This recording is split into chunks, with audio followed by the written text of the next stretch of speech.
online broadcast network, AFTERBUZZ TV. Over 20 million weekly downloads in over 150 countries, and your number one source for after-show entertainment. Very good, Keith.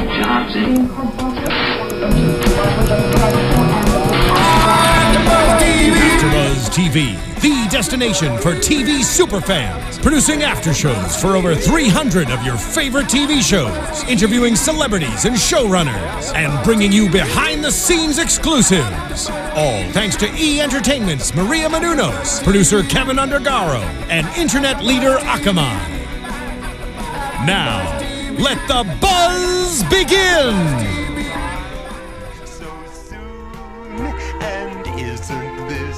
I'm going to be cheeky all I want. The last 5 minutes of this episode were some of the best 5 minutes on TV this past week, I swear. Yes, I might even have to reenact that scene here. I'm just saying. I prefer not to reenact it because there's casualties involved. But, just give you a little something. Someone else can be Vampire Tom. Right. We'll stab a chair. It'll be great. Hello, AfterBuzz TV fans, and welcome to another episode. Yeah. It's been a week and I'm out of practice. Of the AfterBuzz TV Blindspot After Show. We are covering episode 10, the mid-season finale, Evil Handmade Instrument, which is a fantastic anagram for And Unveil the Mastermind. Oh. And with me is the wonderful Stephanie Garrett. Hey guys, how are you? You can find me at Stephanie G 3360 on Instagram and Twitter, and Stephanie Garrett 3360 on YouTube. And I'm Katie Cullen. You can find me on Twitter at Kiaxet. That's Kiaxet. We are checking the hashtag ABTV Blindspot and the live chat. So if you're watching, if you have questions or comments, feel free to send them to us. You may well get a shout out on the air. What'd you think of this episode? I loved it. I couldn't wait to get here. I was in the car driving going, can you believe, talking to myself, of course, can you believe what just happened? Oh my God. I was sitting on the futon last night going, yes, yes. Yes. We're like, yes. Making ridiculous commentary at the screen. Watching with us is just a ton of fun because between you and me, it's just like, smart comment, smart comment. Oh no, he's totally dead. Kate got to him for, oh, look at that. He's super dead. He's super dead. And we like it. This was a really fun episode, despite being emotionally devastating for a good part of it. But yeah. I think we're going to cover those last 5 minutes first. Because that's part of the reason we chose the opening song, which is a very facetious farewell tune sung by the villain of The Great Mouse Detective, which is well worth watching and is lovely. Vincent Price, go figure. Vampire Tom is dead. He is dead. He's like, boom, wait, hallelujah. Boom. See, I thought you were going to react. I'm just saying. And this is after this. We can tell when Vampire Tom came along in my notes because it goes from the occasional caps lock thing to all caps lock. Yeah. All the time. So we're going to talk about the very end of this episode first. He essentially kidnaps Jane after she has snuck out of her safe house, as she is wont to do. Bag over the head and shoves her in, what did they call those, a black cell? Probably. Something like that. Yeah. The fun like a black little, site. Black site, thank you. The fun little spaces that they don't really exist, but if you go there, you don't come back. Right. And decides to torture her for information. Yeah. And watching this from the other side, of the fourth wall, you're going, he wants specific answers, and she literally cannot provide them. This isn't going to go well for anyone. Right. We did what looks like it might be poor man's waterboarding, which is, this whole thing was just like, no. Asking her who she is, she doesn't know. Who does she work for? The FBI. Not the right answers, according to him. And then in the middle of it, she has a flashback of her dressed in what looks like a military uniform, walking by him and hearing him say, the project is called Orion. And so she asks him, what do you know about Orion? He's like, oh, that's not the right way to do things. And pulls out a drill. Oh, yeah, the dreaded drill. Oh, my God. I'm very glad it stopped there because Tree Guy comes in and 5 shots. 5 shots to the chest. That he's not coming back after that. Yeah, I'm a little surprised that he's gone, though. I mean, there's got to be a method to the madness. I'm surprised he went down this early. Yes, that's it. Exactly. But more and more, I'm getting the feeling for this show that what we see about this much. If the entire picture is maybe 5 feet by 5 feet, we've seen maybe like the size of a 50-cent piece of it. Well, I think they're going to do some flashbacks, with him, and he's coming back, not, and going forward, but he's going to do some flashbacks, I think. Yeah, he played in way too much in the past for him to be completely gone, but he's no longer a player in the present. Right. And we have the tree guy coming to the rescue. What did I call him before? Tree lover or something? Something like that. Well, his name is Oscar. Oscar. Yes. What a good human being. Finally got a name on the guy. What a good human being. Yeah. So he shows up and stands over Jane, who's still tied down. This can't be a comfortable situation for anyone. And pulls up a video on his phone of her. So it's past Jane talking to present Jane, saying, if you're seeing this video, everything's going according to plan. It's all working. This guy's name is Oscar. He will answer your questions. Like, he knows what's up. You can trust him. Yeah, that tripped me out. That was a trip. I was like, what? Say what?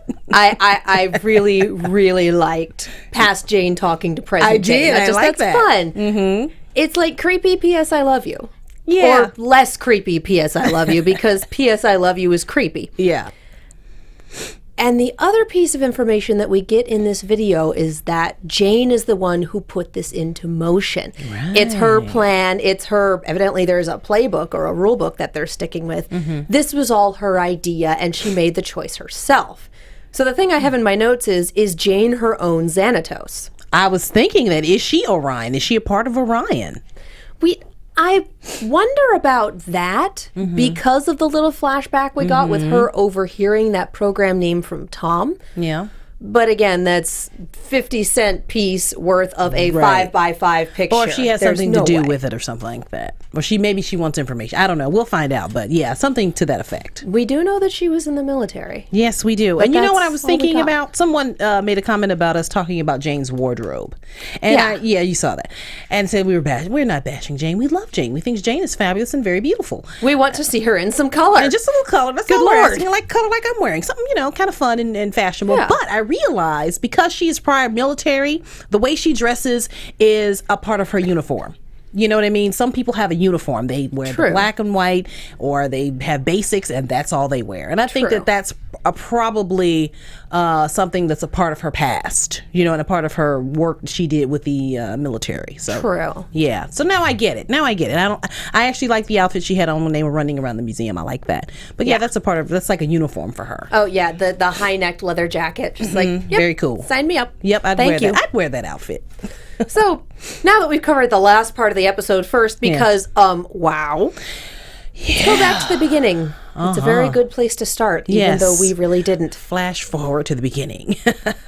And we have Patterson talking with Dr. Borden. Mm-hmm. We haven't seen him in a while. I know. He's been a few episodes. I want an episode about Dr. Borden. I want one just about him, what he's doing, his life and times. And I realize for the most part, he's a framing device. Yeah. We only ever see him at the beginning of episodes, with the exception of the pilot, because he was integral in that. But he sets the scene. He puts in a few emotional beats that we know we're going to hit later on in the episode. He's kind of a roadmap. Right. I want to see an episode about him. I want him to be involved. I want him to be on the screen for more than 2 minutes. I know. I like the guy. I like him too. Well, we'll see. Maybe season 2 we'll get a little more of Dr. Borden. That's his name, Dr. Borden, right? Dr. Borden. Okay. That is on my Blindspot wish list. And hey, we have another half a season. And season 2. So here's hoping, you guys. Right. Don't listen to us, producers. We want more of that man. Yeah. And he's talking with Patterson. And my notes here just say, Dr. Borden doesn't think Patterson's okay. He's not wrong.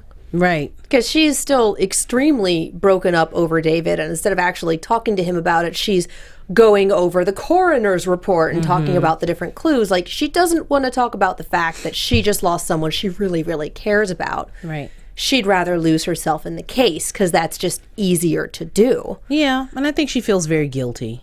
For the way things sort of, played itself out towards the end. And we got a lot of that towards the end of the episode, where she was too scared of the relationship to go forward with it, and now you don't know what you have until you've lost it. That's right. For good, as it turns out. Mm-hmm. And I just feel so bad for David. And then Jane being really upset, because this is the first time her tattoos have directly gotten someone killed. Yeah, exactly.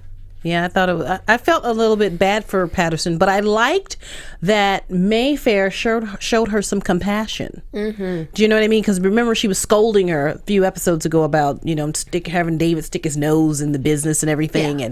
And so now she's showing her some compassion, and I like that, the softer side of Mayfair almost. Well, yeah, she's not the type of person to go, see, you broke protocol, and this is what happens if it weren't for you. God, no. Oh, that's Tom. That's Tom. Yeah, you're right. And go, well, sorry. That's a Tom sort of thing, the insincere apology and the lawful evil. Right. Because let's be real, guys, he's lawful evil. Yes, he is. That's what we're working with. Uh-huh. And so we got some good beats from Patterson. We got some good emotions. And her interrogating Olivia was amazing. She was very good. I have to wonder if she's had training in that, because you kind of see her as more of the computer background technician, etc. sort of person. You don't really see her on the front lines or in the interrogation room. So her going in there and presenting the evidence in such a way that there's some truth there, but not all of them. Like, we got a print on the book. It was Roger's, it wasn't Olivia's, but does it matter? No, just, we got a print on the book. You got sloppy. You need to tell. It's just... Yeah, she broke that woman. And that woman was a hardcore Russian spy. Oh, yeah. And this sweet little angel, this woman Patterson has such a little sweet little face, you know, she's like kind of a little doll. And she broke this woman down, and I loved it. It was incredibly smart. Very, very smart. Not just book smart, but very people smart as well. Yes. And those are usually two very different and distinct traits. Yeah, very different. Yeah, I agree. So that was really interesting to see her do. Patterson. I like my Patterson. Other favorite character. I know. Almost everyone is my favorite character, except for Tom. Yeah. You know what? I love to hate Tom, though. Yeah. We just love to hate him. But you know what? What I tell you, you cut the head off a snake, another head grows. Somebody worse than Tom is coming, people. Oh, God forbid. But he was like, the Joffrey Baratheon of the show. You knew that awful, awful things were going to happen whenever he reared his ugly head. Yes. But it was still just like, oh, you. I know. I was, yeah. And now we don't really have anyone to do that to. You're right. So somebody's coming. It's just a matter of time. Who are they going to have replace him as the director of the FBI? And what is this investigation into his death going to be like? Exactly, yeah. How are they going to explain that? He's not the FBI, he's CIA. That's right. He's the director of the CIA, and he just got shot 5 times. There's going to be a huge investigation into this. And I'm looking forward to see how that's going to tangle our team, because I'm sure it will lead back to Jane Doe in some way, shape, or form. Yeah, you're right. That's right. I didn't really think about that, but you're correct. Well, the whole show leans back to Jane Doe in some way, shape, or form. At that point, but I wasn't really thinking about how they were going to investigate Tom's death, because generally the CIA covers everything up. And they don't generally share information with the FBI unless they have something concrete. But if your head honcho is murdered, and very obviously murdered, I mean 5 shots, come on, guys. Right, and plus the guy outside of the door was killed. Yeah. So they're going to investigate that. Yeah. They probably wouldn't investigate as much if it was just the guy outside the door. Right, but exactly. Tom had enough going for him. Yeah. That's a little more into predictions territory, not gonna lie, but that will be very interesting to see how that plays out. And it'll be interesting to see how it plays out with Zapata as well. Because we didn't get too much of her in this episode, but what we did get in terms of the character beats is her getting a blank envelope with a note that says last chance, and another one of those little tiny heavy duty bugs, essentially. Right. So that's basically Tom going, and by the way, I still own you. And the last thing we see from her this episode, again, in those last 5 minutes, is her writing her resignation letter. Don't do it. That she'd rather throw herself under the bus than put Jane down there. Right. Which, good human being. Yeah. Oh my God. Yeah, she has problems, but I think she's a good person. And is she still going to go through it when it comes to light that Tom is dead? Because or is it going to make her a suspect? Oh, yeah. Wait, I just got excited here. That's a good point. I didn't think. You're right. It's that they trace it back. You're right. Because you don't make a resignation letter, go to the whole thing about composing it and signing it and slipping it under someone's door, and then 2 minutes later go, oh, wait, I was joking. Right. Like, when you're at the resignation letter point, you've made that decision. Yeah. And so she's not going to be able to backpedal on that without a really good explanation. And, well, the guy who was blackmailing me is dead now. Congratulations, that's a motive. Right. Unless, I was thinking that she could be free now, free of his grip, of him having his, basically his hand around her throat. But if we do go into, she's free, but she's free from that. But not from the investigation, because she has a very, very strong motive. And we did just have a blackmail case a couple episodes ago with the chest cameras. Right. That's right. So yeah, we're just kind of living firmly in predictions right now. We'll collate all of this at the end, but right now it's just like, we just want to talk about Tom being super dead. Like, we're all really happy right now. Right, I think everybody in the live chat, hey guys, I think they're all like very excited as well. Everyone's just like, yes. Die, Tom, die. Somebody wrote, I just saw that. That's pretty cool. He already has. You don't need to worry about it. Yeah. So we should probably actually talk about the larger plot of this episode. We should probably get into that. Russian sleeper cells, you guys. There's a lot of that on TV. There is. A lot of different shows. But I'm okay with it not taking over things. I'm okay with it just being this very specific little bit. And that this was activated early because the book was compromised. And that was their way of communicating with each other. Right. So the ginger girl who murdered David with, as it turned out, an improvised shiv from a broken bottle. Ugh. Yikes. That's like bar fight murder. Yeah.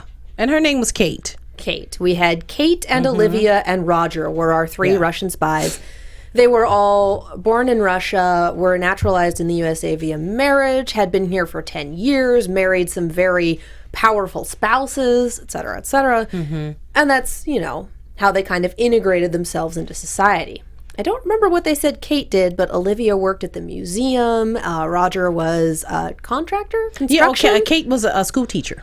That's right. Yes, Thank she was. you. That's terrifying. And you know what? That's actually been pulled out of the headlines, because I remember a few years back they had a situation where they had some Russian spies who had come over here and married Americans, and they had set up their life, and they had been here for several years, and they all had regular jobs, but they were doing some dirty work on the side. So, right from the headlines, people.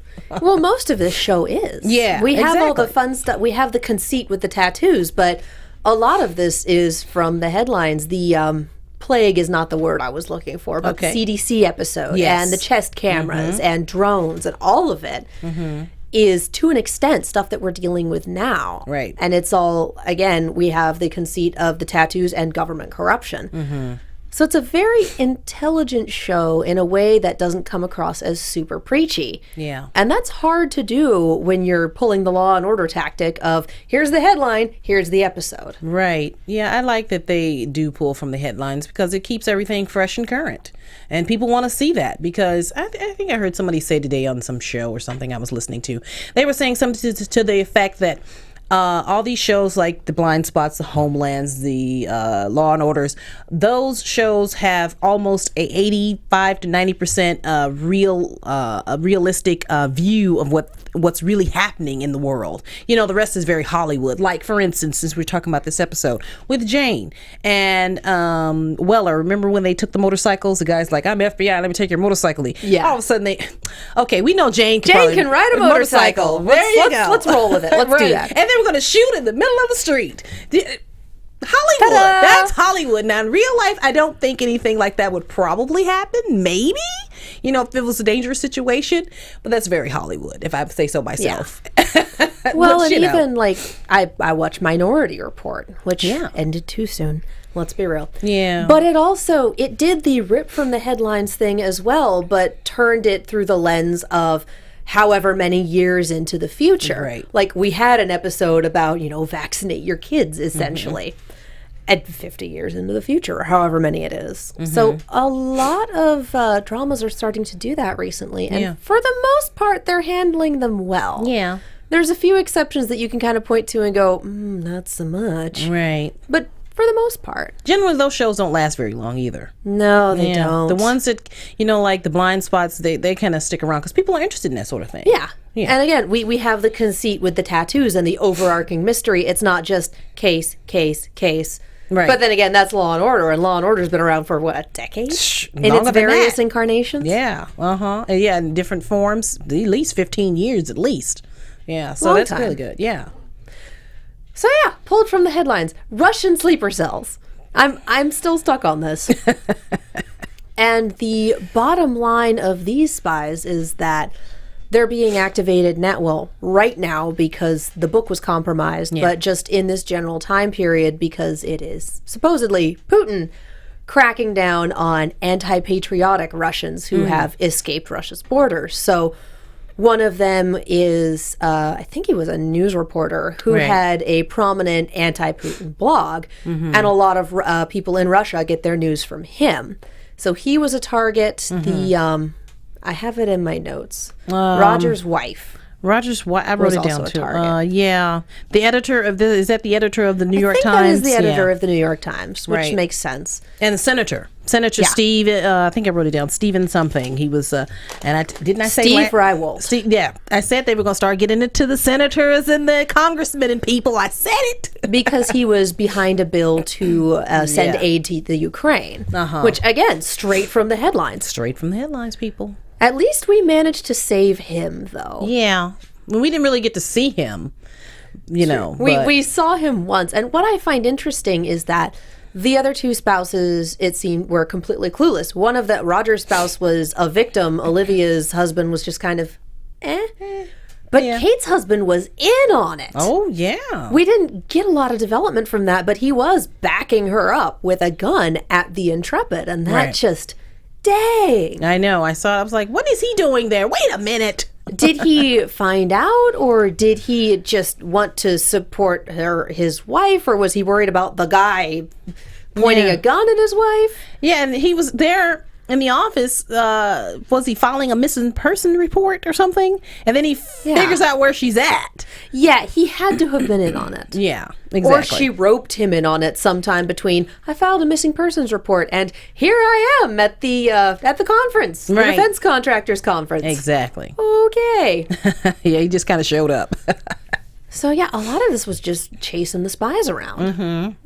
I do have to say, again, we're coming back to this, but the absolute best part of this was just Patterson. Yeah. Interrogating Olivia. Yeah, that was great. And then Jane coming in, and Zapata's comment, well, of course you speak Russian. Right. That's what I was going to say. Of course she does. I told you. What doesn't she do? What? I'm telling you, Aramaic is coming. It's coming. In case you all don't know, that's the language that Jesus spoke. That would be... amazing. Right? So good. Yeah, Jane speaks Aramaic. Why not? We have clues in the ancient text of the Bible. Right. Let's do it. Why not? Yeah, she's got them on her body somewhere. Pull that from the headlines somehow. Yeah. We just don't know. Anyway. And then she comes in and appeals to Olivia with, I know what this is like. I know what it's like to be alone. I know what it's like to be scared. I mean, talk with us. You can help yourself. And poor Olivia, I was a teenager when they recruited me. I was an orphan. I was starving. They promised me a good life. Like, of course they'd go after, the people who need it the most. Well, I was thinking when she was saying that, remember how Jane had just a small flashback? Yeah. So I'm thinking that that's actually a program.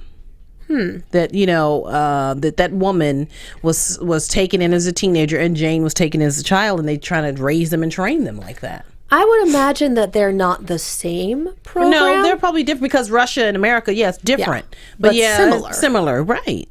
Which is kind of terrifying. No, it's very terrifying when you think about it. That's very Evelyn Salt. Remember that movie with Angelina Jolie? She was raised didn't as watch Salt. It was a good movie. She was snatched as a child, and her and her brother were raised as these spies and everything. So, yeah, kind of similar. But what intrigues me about that is that Russia went after at least one orphan. We don't know about Kate or Roger because Roger's super dead, and Kate put up a really good fight and then wound up super dead. Yeah.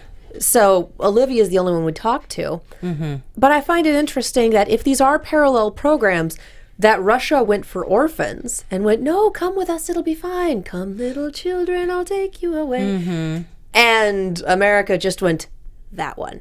Yeah. We'll take her from the house and life will be good. Yeah, well, I've heard of stranger things happening. Yeah. I don't know how, you never know what's true or not, but I always think there are things that are plausible.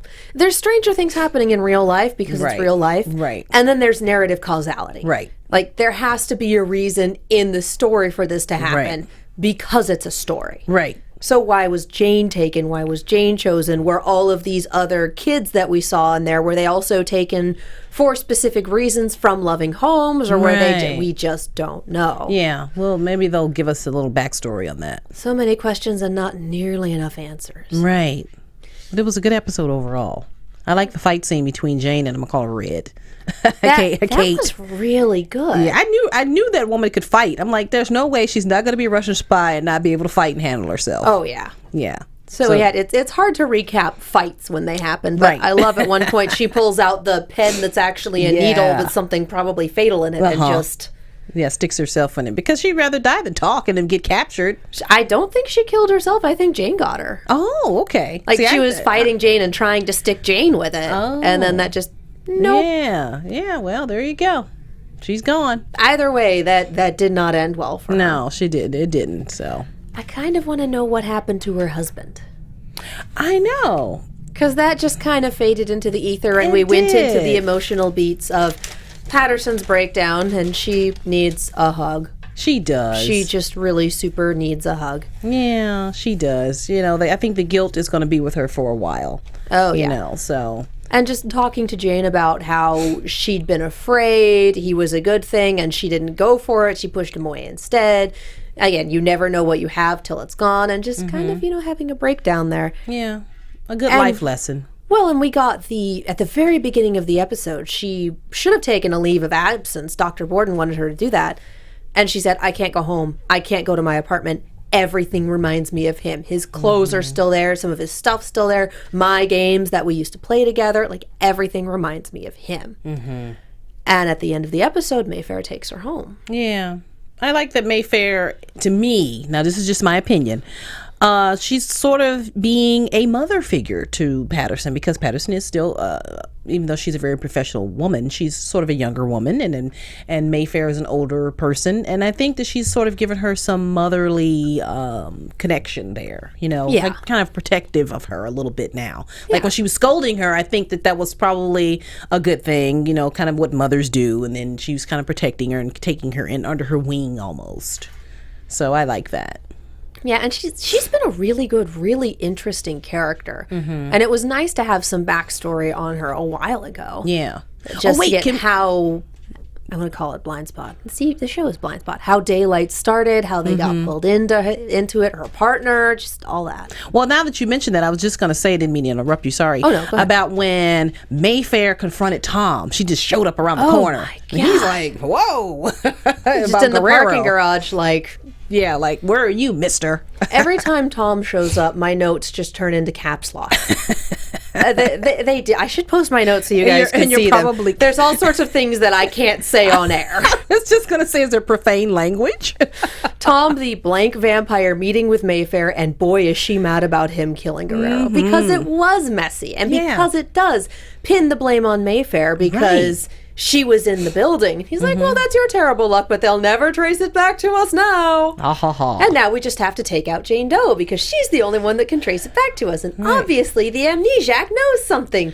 Well, you know what? I was thinking he's trying to tie up all these loose ends. Mayfair, at some point, was going to be in his crosshairs. At some point. Just my opinion again. I have a few, he probably, I don't know what he was going to do. Well, clearly he didn't live long enough for us to find out. No, I think it might have been a Benjamin Franklin quote. A 3 can keep a secret if 2 are dead. That's right. 2 are now dead. 2 are now dead. So, and if the third person dies, then everybody's kept the secret. See, now, if the third person dies, we are going to have major, major issues because she's a huge character in the show. Yeah. We all love to hate Tom, but Mayfair is a big deal and a part of the team, as it were. Team mom. Yeah, exactly. She's team mom. And I agree, because I'm a mom, so I understand. You always want to protect the little ones. So yeah, is there anything we missed? What didn't we cover? Let me see. The flower shop for the most part, but that was basically just it was a backup code for if the book was compromised, which it was. And then once they found out the flower shop was compromised, they torched the place. Like, okay, Russia, we're on it. I We're thought good. that was very ingenious to have a flower shop as a, It was. what did they call it?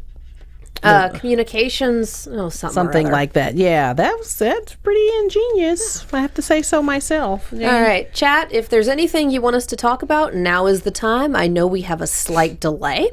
So you guys put up what you would... Oh, you know what we haven't talked about? What? That kiss. Wait. I said it here. I said it. My notes are going to blow away under the air conditioner. I said it, people. I said it. I could rewind the show and show you. I said Pick up the phone because she called it. And Weller are going to get together. Didn't I say that? I saw it coming, people. I saw it coming. Because you could just tell the way she... And thank you very much. Thank you, Alexis. That's right. Alexis is in the booth right now, and she's wonderful. I was hoping for applause. But now the tree lover showed up, Weller's got some competition. I don't know. I was a little excited about that. We did see the flashback of the giving the rings back, so obviously something was over. Yeah. We don't know if that's, the relationship didn't work, or, she's about to go get tattoos and amnesia, so this might not end well. Right. She's about to go in deep cover, so we can't have a relationship in deep cover. Extremely Well, he's deep there cover. to watch her back and to protect her. Remember, he left the stuff in the cabin for them and everything, so he's clearly still very much attached to her. But that also makes me wonder about the guy we had for the first couple of episodes who was hanging around her and trying to... Remember, we thought he might have been her handler or something? Yeah. And then she got shot. Yeah. He got shot? He got shot, yeah. Did he get shot by Oscar? Did he... I don't know. Who was that guy? Yeah, somebody wanted him eliminated for a reason. I'm sure they're gonna, let us know. But yeah, Tree Guy's back. So I think he and Jane are that's going to predictions, but I'll talk about that later. But yeah, he's back. Yeah, he's another piece of the puzzle that we don't really know where to put him yet. Yeah, and apparently he's there to help her. He's following directions. Oscar, yeah. Yeah, so there's that is predictions territory. We'll swing into that in a little bit. Chat, if there's anything we've missed for real this time. Yes. Put something up there. For now, let's talk a little bit about iTunes. Yeah. So, the internet in here is once again not working, so I can't read your reviews, but I know you leave reviews, and we absolutely love you for them. Thank you to everyone who has left reviews. If you are so inclined to leave reviews over the break, that would be great. Subscribe, rate, leave us 5 stars, leave us reviews, and we will just have a viewer love fest when we come back in February, which is an extremely long time to wait, you guys, but... Seriously, we absolutely love it. It lets our producers know that you guys love watching the show, so we get to stay on the air as long as they get to stay on the air. And it's just really super helpful. And, we like hearing from you guys. We really do like you. Yeah. So, yes, please go on to iTunes, rate, subscribe, review, do all of that fun stuff. And, all right, chat, what are we missing? Yeah. Let's take a look. Let's see. We have a prediction from Philip Baker about Orion being a training program that turned kidnapped kids into hunters, killers, spies, etc., which would apply since Orion is the name of the hunter, which makes sense. Yeah, I like that. I wanted to say that, but I didn't know if that would work. I don't know. That was that. Since I'm new to the show, Alexis, everybody, for people in the chat, that's what I was thinking that Orion was. Considering you've literally seen one episode, that's a pretty good prediction. I'm pretty good. Dang, girl. Well, that goes back to the comment I made earlier about the programs being similar. Orion could be a similar program in Russia and here, and something like that. That's very true. Thank you, Philip. Yeah, so that's one thing that we don't really have any answers about. Right. We got little flashbacks, but who even knows? You're right. But for now, it doesn't look like chat has anything else going on, so let's roll into predictions. Yeah. With the light show and everything. Your AFTERBUZZ TV predictions. So I know we were basically living in predictions earlier on this episode. Yes, we were. So many predictions. Zapata coming under fire when this murder investigation starts, because it's gonna start. Let's be real. There's no way they're not going to look into the fact that Tom was murdered. Yeah. Extremely blatantly. And if it comes to light that she was being blackmailed by him, well, motive. So we beat that into the ground. Yeah. We got a preview for next year. Yeah. Next episode, basically February. saying that Oscar is following her rules, that there is a playbook and all that fun stuff, and that they need to stick to the plan such as it is, that the FBI is doing some terrible stuff, and that Mayfair doesn't want to tell her what they're doing. Yeah. So who even knows? You know, very cleverly edited trailer so that it's very enticing, but we have no idea what any of They're it's just about. a nice big tease. That's all it is. Oh, yeah. But Yeah. at least we didn't leave Jane in Tom's care over the break. Yeah, thank God for that. We can just kind of move past him. But like we said, he's going to be in flashbacks. We know that. Yeah. My prediction is that Jane and Tree Lover, Oscar. sorry, I The know. Grouch. Oscar Oscar the Tree. Oscar the Tree are going to some sort of rekindle something, and then Weller's, all impressed with her kiss, is going to kind of start coming after her a little bit, and we're going to see the dynamic between those characters happen. And I think that Weller is going to get distracted somehow by all of this situation, and something is going to happen. Well, and we also have Jane demanding to know, am I Taylor Shaw? And Oscar Right. saying, I'll answer your questions. So we might get a definitive answer. Finally, Might. maybe. Because we sure thought we had one, and then teeth occurred. So Yeah. who even knows? Yes, Jeff, there is a promo for the next episode. You can probably find it on YouTube. Somebody at this said my point. first time for live after show. Love Katie on AfterBuzz. There you Oh, go. Celia, thank you.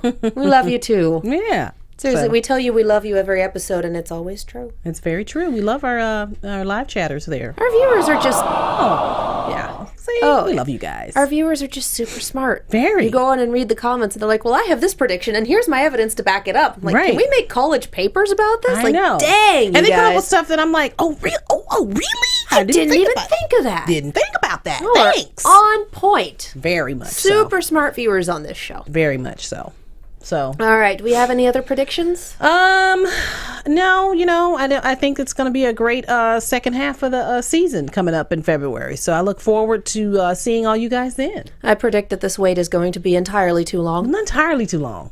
and I cannot wait to see the theories that the internet comes up Oh, with yeah. in its absence, because yeah. fandoms on hiatus go insane. Oh, yeah. And a fandom for a show like this on Mm-hmm. a 2-month hiatus, I can't wait. I can't wait for people to start analyzing the tattoos on their own. Yeah. I am super excited for what everyone's going to come up with, because it's Exactly. going to be wild. Right. Yeah. All right, Stephanie, where can the people find you? I am at Stephanie G 3360 on Instagram and Twitter, and Stephanie Garrett 3360 on YouTube. You can also catch me on Sundays on the after show for Homeland. And I'm Katie Cullen. You can find me on Twitter, Tumblr, and Instagram at Kiaxet. That's Kiaxet. I am also on Snapchat at Kia Prime. We are on so many shows. Star Wars Rebels is after this. Arrow, the second half of the Flash Arrow Legends of Tomorrow crossover, is later tonight. Z Nation on Sundays, and we have Ruby this Thursday. Wow. So many shows. You're a busy girl. I live here. All right. Thank you guys so much for you. watching, and we will see you when we come back in February. Bye. Miss you. From executive producers Maria Menounos, Kevin Undergaro, Phil Svitek, and the entire AfterBuzz TV staff, we would like to thank you for listening to the AfterBuzz TV network. To watch or listen to other after shows and post comments or questions, be sure to visit AfterBuzzTV.com. I'm Sir Richard Wentworth, and this has been a presentation of AfterBuzz TV. Buzz you later. The views expressed herein are those of the hosts only and do not necessarily reflect the views of AfterBuzz TV or its owners or principals.